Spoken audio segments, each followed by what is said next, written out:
Every winter, thousands of the world's business, political and media elite gather in the Swiss town of Davos to discuss the world. The World Economic Forum is a huge meeting, but one biased towards the stagnant economies of the West. Every summer, thousands of a different set of elite gather from the Muslim world for what is already being called the Islamic version of Davos, the World Islamic Economic Forum.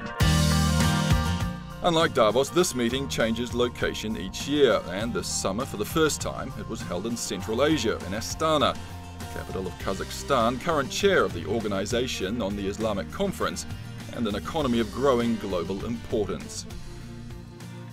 Today, we witness a seismic shift in the demographics of global economics. A resurrection not only of increased trade connection between different regions such as Southeast Asia, the Middle East, Africa, and Central Asia, but a coming together of its peoples, and with it, a greater understanding of cultures and various traditions. Aside from the usual round of discussion on the halal industry and Islamic banking, there was a sense delegates wanted to tackle deeper issues in the Muslim world, most notably its underperformance economically, along with unemployment and poverty, highlighted in a keynote address at the forum.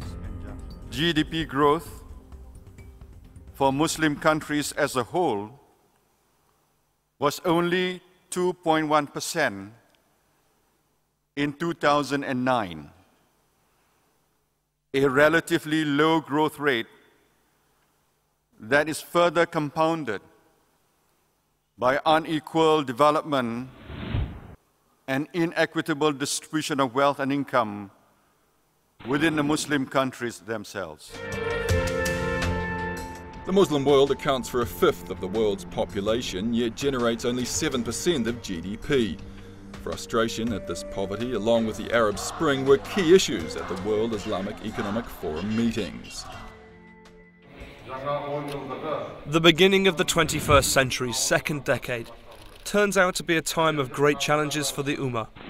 The global financial crisis, dependency on food imports, youth unemployment, and a wide range of other problems have caused unprecedented upheavals in a number of countries in North Africa and the Middle East.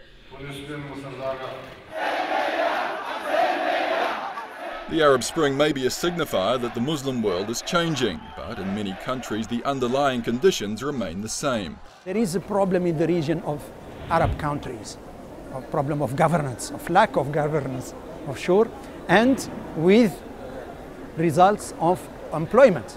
The problem is employment. The answer is to create the maximum of opportunities of jobs. Opportunity for jobs, but not necessarily jobs themselves. I think there's plenty of large development in many of these countries, but it's top-down as opposed to bottom-up. And I think that's a reflection of the fact that you need bottom-up democracy and also bottom-up investment. In any established economy, the lion's share of jobs are created by small businesses, creating wealth and stability, but also a vital sense of ownership. I think when a person has his own business, he is interested because it belongs to him.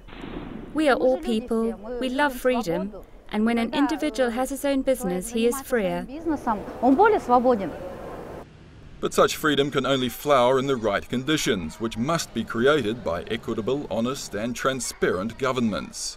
Good governance is at the heart, at the core of ensuring that there is fair and just distribution of wealth in the Muslim countries and in the world for that matter. And so it's important for us to remember that governments that are not governed on the basis of good governance are living on borrowed time. The Islamic world is growing at twice the rate of the non-Muslim world, and within 20 years may account for up to a quarter of the global population. This represents a strong demographic advantage if the right environment exists to tap it. A key issue it still faces, however, and one recognised at the forum, is a negative Western perception. The demonization of Islam, I think the media has an important role to play here. There's some really good examples within the Muslim community, the global Muslim community, which need to be showcased.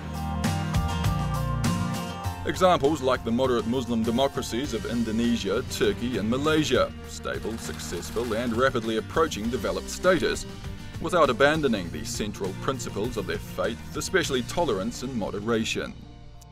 I think the concept of global movement of the moderates as a key value is cardinal to ensuring that countries in the Muslim world will develop on the basis of social justice. Historically, Islam has been about the middle way, about moderation.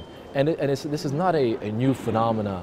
This is something that's rooted in the Islamic tradition. To us, Islam means something constructive, and Muslims means the ones who are prepared to contribute to the overall positive development. And if you don't agree, you want to raise political issues or even religious issues, please go somewhere else.